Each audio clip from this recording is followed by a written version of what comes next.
திரு சபரீசன் அவர்கள் ஸ்டாலின் அவர்கள் இருக்கிற சித்தரஞ்சன் சாலை வீட்டிற்கு வந்தார். அப்பொழுது மேடமும் இருந்தாங்க, குடும்ப பெண்களும் இருந்திருக்கிறார்.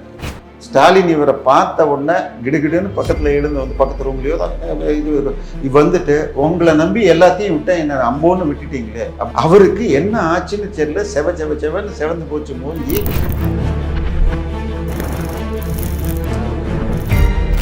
சேகர் பாபு வந்த பொழுது உன்னாலதான் கெட்டதுன்னு சொல்லிட்டு ஒரு சொம்பை தூக்கி மேடம் எரிஞ்சதாகவும் ஒரு தகவல்கள் இருக்கிறது.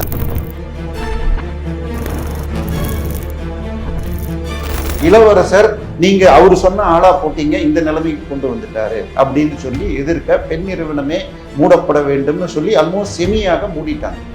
இப்ப அந்த நிறுவனத்தில் கருப்பாடுகளை நீக்கிவிட்டு மீதியை சபரீசனுடைய தங்கை நடத்தி கொண்டிருந்த இன்னொரு நிறுவனமும் மூடப்பட்டது. சபரீசன் நேற்றுக்கு என்ன சொல்லியிருக்கார், என் மீது செய்யப்படும் அவதூறுகளை நான் கண்டுக்கல, நேர்மையான விமர்சனங்களை வைத்துக் கொண்டு நான் தொடர்ச்சியாக உழைப்பேன்னு சொல்லியிருக்காங்க. உங்கள் ஆரோக்கியத்தின் ஊற்று நண்பன் ஹெல்தி ஸ்வீட் ஃப்ளோர், உடனே ஆர்டர் செய்யுங்கள்.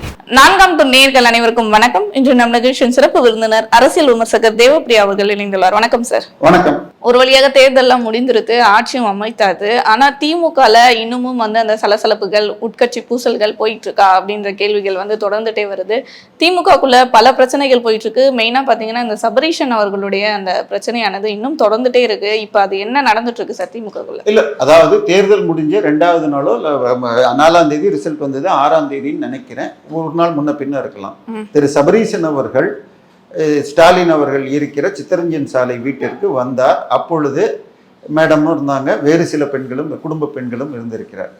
ஸ்டாலின் இவரை பார்த்த உடனே கிடுகிடுன்னு பக்கத்தில் எழுந்து வந்து பக்கத்து ரூம்லையோ இது வந்துட்டு உங்களை நம்பி எல்லாத்தையும் விட்டா என்ன அம்போன்னு விட்டுட்டீங்களே அப்படின்னு கொஞ்சம் இதோட இன்னும் இது டீசெண்டான வார்த்தை, இதை தாண்டி எவ்வளோக்கு எவ்வளோ ஒரு மாப்பிள்ளையிடம் நேர்முகமாக சொல்ல முடியுமோ சொல்லிட்டு போயிட்டாரு.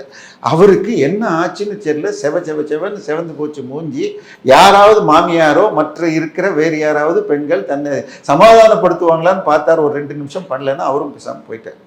அதன் பிறகு அடுத்த நாள் சேகர் பாபு வந்த பொழுது ஒன்னாலதான் கெட்டதுன்னு சொல்லிட்டு ஒரு சொம்பை தூக்கி மேடம் எரிஞ்சதாகவும் ஒரு தகவல்கள் இருக்கிறது. அதுக்கு பிறகு துர்கா ஸ்டாலின் அவர்களே ஒரு சின்ன கமிட்டியை போட்டு கொளத்தூரில் தோல்விக்கு யார் காரணம் அப்படின்னு பார்த்தால் உளவுத்துறை கொளத்தூர்ல டஃப்பா இருக்கு, நிக்க வேண்டாம்னு சொன்னதாகவும், அதே மாதிரி இவங்க தரப்பு இவங்களுக்கு மொத்தம் 4 ஏஜென்சி ஒர்க் பண்ணிச்சு திமுகவுக்கு. ஒன்று ஐபேக் மிச்சம் இருக்கிறது, அதாவது பிரசாந்த் கிஷோர் பாண்டே ஐபேக்லேருந்து விலகிட்டார், மீதமுள்ள ஐபேக் நேரடியாக கான்ட்ராக்டில் இருக்குது. இன்னொன்று இவருடைய இந்த நிறுவனம் உங்களுக்கு தெரியும், பெண் நிறுவனம். 3வது ஷோ டைம்னு ஒரு நிறுவனம். 4வது சுனில் கனோலு உதயநிதிக்கு தனியாக பண்ணுறாரு. ஸோ 4 கன்சல்டன்சி வச்சிட்டு இருக்கு, உளவுத்துறை வேற இருக்குது. யாருமே சென்னையில் இருக்கிற டஃப்பை ஏன் சொல்லலை அப்படின்னு பார்த்தால், சேகர் பாபு சொன்ன ரிப்போர்ட்டை எல்லாரும் எழுதி கொடுத்துட்டாங்க அப்படிங்கிற மாதிரி ஆச்சு. கொளத்தூரில் மிகப்பெரிய சென்னை முழுக்க எதிர்ப்பலை இருந்திருக்கு. கொளத்தூரில் இவர் வெற்றி பெறுவதே கடினம்னு ஏன் சொல்லலை அப்படின்ற ஒரு வருத்தம் இருக்குது. ஸோ ஒரு 3 மாதம் முன்னாடி யாரை வேட்பாளராக போடணும்னு தேர்ந்தெடுக்கும் உரிமை உளவுத்துறை ரிப்போர்ட்டு ப்ளஸ் பெண் நிறுவனம் கொடுக்குற ரிப்போர்ட்டில் 2லேயும் அதிகமாக இன்னும் ஒரு நிறுவனம் கொடுக்கறல. யாருக்கு வாய்ப்பு அதிகம்னு 3ல் 2 பேர் சொன்னாதான் இருக்குன்னு பார்த்தா, கடைசியில் சேகர் பாபு சொல்கிறத உளவுத்துறை போட்டு இவங்களும் அதையே போட்டு கொடுக்க அப்படி தேர்ந்தெடுத்திருக்காங்க. திமுகவுடைய தோல்வி இந்த முறை எப்படி இருக்குன்னு பார்த்தா, சென்னையில் மொத்தம் 16 சீட், 16 சீட்டில் 2 சீட்டை ஜெயிச்சிருக்காங்க. ஒன்று துறைமுகம் திரு சேகர் பாபு, 2வது இது சேப்பாக்கம் திருவல்லிக்கேணி தொகுதி திரு இவர். ஸோ இப்போ 16 தொகுதியில் 14 தோல்வி. இதில் வெளியால் சொல்ல வேணாம், இப்போ எங்கேயோ வால்பாறையிலையோ அல்லது கன்னியாகுமரியில் தோத்தா திமுக பேரில் எதிர்ப்பலை இருக்குங்கிறத கண்டுபிடிக்கிறது கஷ்டம். சென்னையில் எல்லா அமைச்சர்களும் இருக்கிற இடத்துல, முதலமைச்சர் தினம் போகிற இடத்துல இவ்வளோ பெரிய எதிர்ப்பு அலையை ஏன் பார்க்கவில்லை? இதை தாண்டி நீங்கள் நம்ம தான் சர்வே பண்ணோம் நம்ம சேனல்லையே 4ஆம் தூணில். எலெக்ஷன் கமிஷனுடைய வெப்சைட்டில் போனீங்கன்னா முதல் தொகுதி கும்மிடிப்பூண்டி, அதுக்கு அடுத்தது இது அப்படி வரிசையாக போகிறப்ப 38 தொகுதிகள் இதுக்கு பேர் காஞ்சிபுரம், இது திருவள்ளூர், சென்னை, செங்கல்பட்டு, KTCCம்பாங்க. இந்த 38 தொகுதியில் போன முறை ஒரே ஒரு தொகுதியைத்தான் அதிமுக ஜெயிச்சது, 37 சீட்டை திமுக ஜெயிச்சு. இந்த முறை அதிமுக போன முறை ஜெயிச்ச மதுராந்தகத்தோட திருத்தணியில் ஜெயிச்சிருக்காங்க. நமது திருத்தணியில் சத்யகுமார்னு சொல்லி நமக்கு யூடியூப்லலாம் பேசுகிற அந்த வழக்கறிஞர் தோத்துட்டார் தாவேக்கால. திமுக திருவள்ளூர், காஞ்சிபுரம், செங்கல்பட்டுல ஒன்று கூட ஜெயிக்கல, சென்னையில் ஜெயிச்சு. அப்போ 38 இடத்துல போன முறை 37ல் ஜெயிச்சவங்க இந்த முறை 35ல் தோத்துருக்காங்க, 36ல் தோத்துருக்காங்க. அடுத்தது பார்த்தீங்கன்னா அமைச்சர்கள் 15 பேர் தோத்துருக்காங்க, ஸ்டாலின்ல இருந்து ஆரம்பிச்சு பிடிஆர் வரைக்கும். இதுல அதிமுகலேருந்து வந்து இங்க அமைச்சராக இருந்தாங்க பாருங்க ஒரு 7-8 பேர்.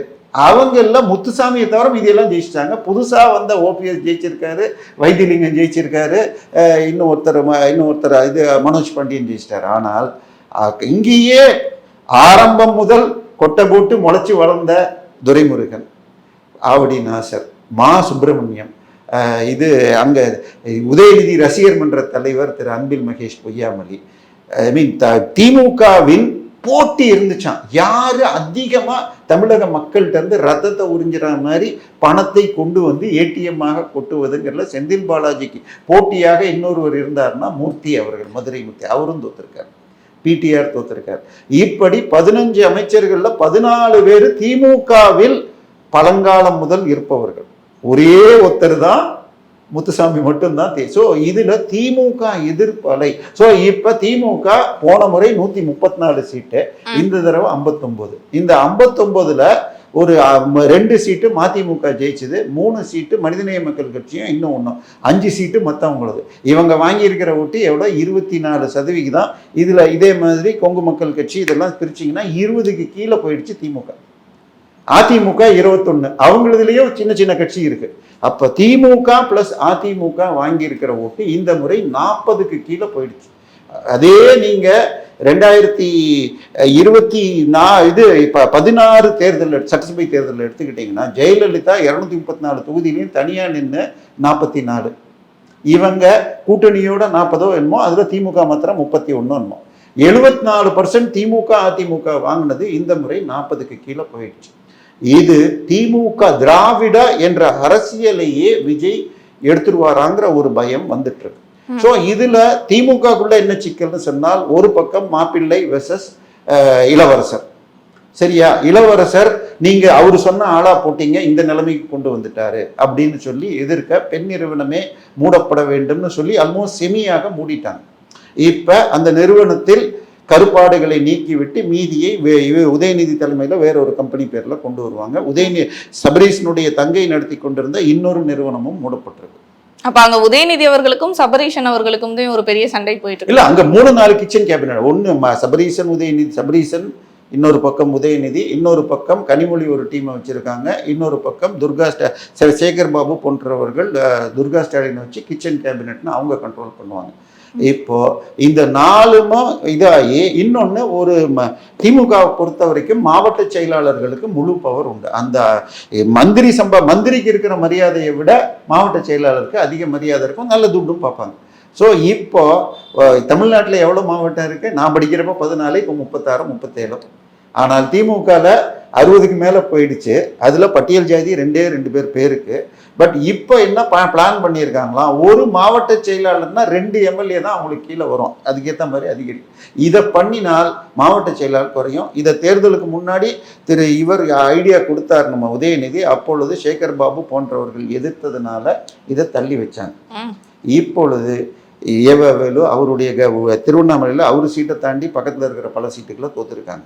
ஸோ இது மாதிரி திருச்சியில் போன முறை 9க்கு 9 ஜெயிச்சது. இந்த முறை 1 KN நேருவின் சீட்டும் கிட்னி திருட்டு புகழ் கதிரவன் அந்த இது அவங்க 2 பேர் தான் ஜெயிச்சிருக்காங்க, மீதி சீட்லாம் தோத்துருக்காங்க. மதுரையில் பாதிக்கு பாதி தோத்துருக்காங்க. ஸோ இவ்வளவு வீழ்ச்சிக்கு பெண் நிறுவனம் தான் காரணம் என்று சொல்லப்படுகிறது. நேற்றைக்கு 36 பேர் கொண்ட கமிட்டியை போட்டு விசாரிக்கிறேன். இதெல்லாம் விசாரிக்கிறதுக்கு வேற எதுவும் வேணாம், டேட்டாவை பார்த்தா போதும். நேற்றைக்கு திருச்சியில் ஒரு கல்யாணத்தில் போய் நடக்கிற ஆட்சி திராவிட மாடல் ஆட்சிங்கிறாரு. இப்போ எல்லா கேஸையும் போட்டால், வழக்கெல்லாம் போட்டால் திராவிட மாடல்னு சொல்லுவாரான்னு தெரியாது, இல்லை பழி வாங்குறாங்கன்னு சொல்லுவாங்களா? சரி, தெளிவாக திமுக தன்னை மாற்றிக்கொள்ளாவிட்டால் இது அவர்களுக்கு எக்ஸிஸ்ட் இனிமேல் தொடர முடியுமா? இந்த இடத்த பிஜேபி எடுக்கிறதுக்கு முயற்சி பண்ணுமா? ஏன்னா 2011 தேர்தலில் வெஸ்ட் பெங்கால் முதல் முறையாக 35 ஆண்டு தொடர்ச்சியாக ஆட்சி பண்ணது சிபிஎம். அவங்களை எதிர்த்து மம்தா பானர்ஜி திரிணாமுல் காங்கிரஸ்ங்கிற கட்சியும் காங்கிரஸும் கூட்டணி சேர்ந்து 48% ஓட்டு வாங்கி ஜெயிக்கிறாங்க. அந்த தேர்தலில் பாஜக 3 சீட்டு ஜெயிச்சிச்சு. 2016 தேர்தலில் பாஜக உங்களுக்கு 5 சீட்டா இன்க்ரீஸ் பண்ணிச்சு. 21 தேர்தலில் 77 சீட்டாச்சு. இப்போ 26 தேர்தலில் 208 சீட்டா ஆயிடுச்சு. ஸோ 2-3 ஸோ 3% 4% ஓட்டு இருந்தது. இப்போ 45%க்கு பிஜேபி போயிடுச்சு. எதிர்கட்சியாக 40% வாங்கின சிபிஎம் இன்னைக்கு டெபாசிட் வாங்க முடியல பல தொகுதிகளில் வெஸ்ட் பெங்கால். இன்னைக்கு நம்ம மேப்பை எடுத்து பார்த்தீங்கன்னா 1977க்கு பிறகு சிபிஎம் சிபிஐ ஆட்சி இல்லாமல் ஒரு மாநிலம் கூட இன்னைக்கு இதுதான் முதல் முறையாக 50 வருஷம் கழிச்சு ஆயிருக்கு. ஸோ திராவிட இயக்கங்களும் இப்படி அழியும் நேரம் வந்து விட்டதா. கிட்டத்தட்ட அதிமுக 120 தொகுதியில் 3வது இடத்துக்கு போயிடுச்சு. திமுக 36 இடத்துல போயிடுச்சு. ஸோ பெண் நிறுவனம் சபரீசன் காட்டிய வழிகாட்டல தான் ஆட்களை போட்டாங்க. ஆனால் இப்படி ஆயிடுச்சே அப்படிங்கிறப்ப சபரீசன் நேற்றுக்கு என்ன சொல்லியிருக்கார், என் மீது செய்யப்படும் அவதூறுகளை நான் கண்டுக்கல, நேர்மையான விமர்சனங்களை வைத்துக்கொண்டு நான் தொடர்ச்சியாக உழைப்பேன்னு சொல்லியிருக்காங்க. நேர்மையான விமர்சனத்தை ஏற்றுக்கிறதா இருந்தால் முதல்ல இவங்க செய்ய வேண்டியது தெலுங்கு குடும்பங்களை நீக்கிட்டு தமிழர்கள் கையில் அந்த திமுக கட்சி வரணும். கொடுப்பாங்களா? யாரை போட்டிருக்காங்க? உதயநிதி தான் போட்டிருக்காரு. அவரு சட்டசபையில் போய் முதல்ல என்ன பேசுறாரு? சனாதனம் ஒழிப்போம். ஸோ திமுக திருந்துவதாக தெரியவில்லை.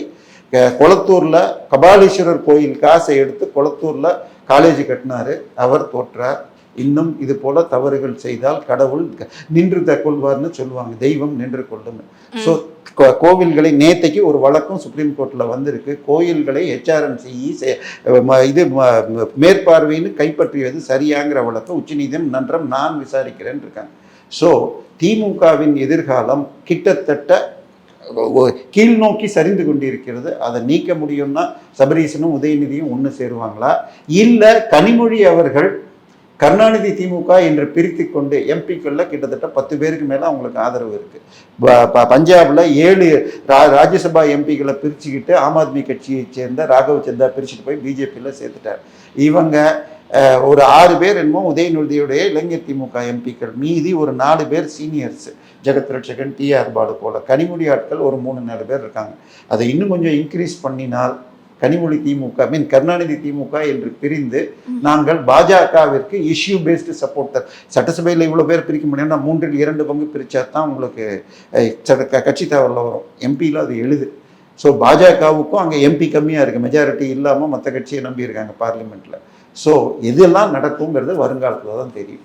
அப்போ தேர்தல் காலத்தில் கண்ட தோல்வியை விட அந்த குடும்பத்திலையும் பார்த்தீங்கன்னா பெரிய விரிசல் விழுந்திருக்குன்னே சொல்லலாம். தேர்தல் முடிவுகள் இல்லை முன்னாடியே இருந்துச்சு. பட் யாராவது ஒருவர் கை ஓங்குன்னு பார்த்தா யார் கையும் ஓங்காமல் திமுக கிணத்துக்குள்ள இப்போ குதிச்சா இறங்கின அளவுக்கு கீழே போயிருக்கு. இதை மீட்கும் அளவிற்கு ஒரு உறுதியும் மாற்றம் செய்ய தெளிவும் எதுவும் இதுவரைக்கும் கண்ணில் பண்ணலன்னா இன்னும் கீழே தான் போகும். கண்டிப்பாக சார், தொடர்ந்து பேசுவோம் பல நிகழ்வுகளை பற்றி. நன்றி.